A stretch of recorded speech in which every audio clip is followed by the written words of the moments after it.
మహిళా కమిషన్ సభ్యురాలుగా చాకలి ఐలమ్మ మనవరాలు శ్వేతను సీఎం రేవంత్ రెడ్డి ప్రకటించారు. ఐలమ్మ 39వ వర్ధంతి సందర్భంగా రవీంద్ర భారతిలో జరిగిన కార్యక్రమంలో ముఖ్యమంత్రి అనౌన్స్ చేశారు.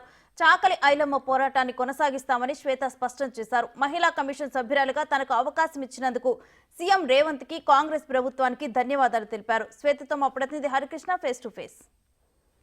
తెలంగాణ మహిళా యూనివర్సిటీని చాకల ఐలమ్మ యూనివర్సిటీగా ప్రభుత్వం పేరు ప్రకటించింది. ప్రస్తుతం తెలంగాణ మహిళా కమిషన్ సభ్యురాలుగా కూడా ఐలమ్మ మనవరాలు శ్వేతనైతే నియమిస్తున్నట్టు కూడా ప్రభుత్వం అయితే ప్రకటించడం జరిగింది.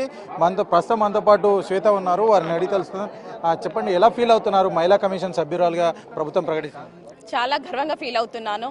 ఎందుకనంటే ఒక ఐలమ్మ వారసత్వాన్ని గుర్తించిన ప్రభుత్వము మన కాంగ్రెస్ ప్రభుత్వము. 4 వేళ్లు కలిస్తేనే నోట్లోకి పోతుంది. అలాంటి హస్తము మన వెనక అండగా ఉన్నది. అటువంటి హస్తాన్ని మనం ముందుకు తీసుకుపోవాలి.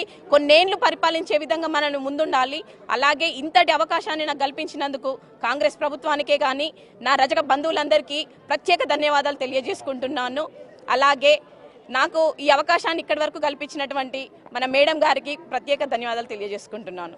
మా కుటుంబం నుంచి ఇంత గుర్తింపు రావడం అనేది ఇది మొదటిసారి.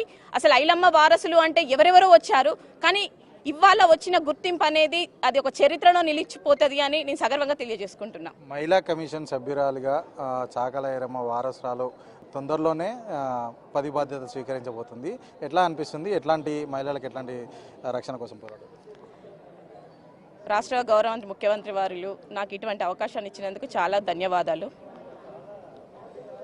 ఒక ఆడపిల్ల బయటికి వచ్చి నలుగురిలో తిరగాలంటేనే ఈరోజు భయపడే పొజిషన్లో ఉంది. ఇంకా అలాంటిది ఒక సాయుధ పోరాటం నుండి వచ్చిన వారసత్వం నుండి వచ్చిన నేను మహిళని, నేను కూడా దేనికి భయపడకుండా అండా దండ అందరికీ నేను ఉంటానన్న ఒక ఆలోచనతోటి ఎక్కడ అన్యాయం జరిగినా కూడా ఆనాడు ఐలమ్మ ఎలా అయితే ఉన్నదో ఈనాడు చిట్యాల శ్వేత ఐలమ్మ కూడా అలాగే ఉంటుంది అని ప్రతి ఒక్కరికి తెలియజేసుకుంటున్నాను. చాకల ఐలమ్మ వారసురాలుగా తెలంగాణ మహిళలకు అంటే చాలా వరకు కూడా తెలంగాణ మహిళల్లో ఇప్పుడు చాలా ఏదైతే బయట పరిస్థితి చాలా బాగాలేదు. సో అట్లాంటి వాళ్ళకి ఎట్లాంటి భరోసా? వాటికి ఎటువంటి సంబంధించినమైన చట్టాలు ఏముంటే ఆ చట్టాలను తీసుకొచ్చి ఎక్కడ అన్యాయం జరిగినా కూడా వాళ్ళని కఠినంగా శిక్షించే విధంగానే నేను ముందుంటాననేసి ఖచ్చితంగా తెలియజేసుకుంటున్నాను. దానికి చాకల ఐలమ్మ వారసురాలుగా మహిళా కమిషన్ సభ్యురాలుగా ఎన్నికైనందుకు గుర్తించినందుకు ప్రభుత్వానికి ధన్యవాదాలు. అదేవిధంగా మహిళలకు రక్షణ కల్పించే విధంగా నా యొక్క బాధ్యతలు నెరవేర్చానంటూ కూడా శ్వేత చెప్తున్నారు. కెమెరామ్యాన్ వంశీతో హరికృష్ణ, బిగ్ టీవీ, హైదరాబాద్.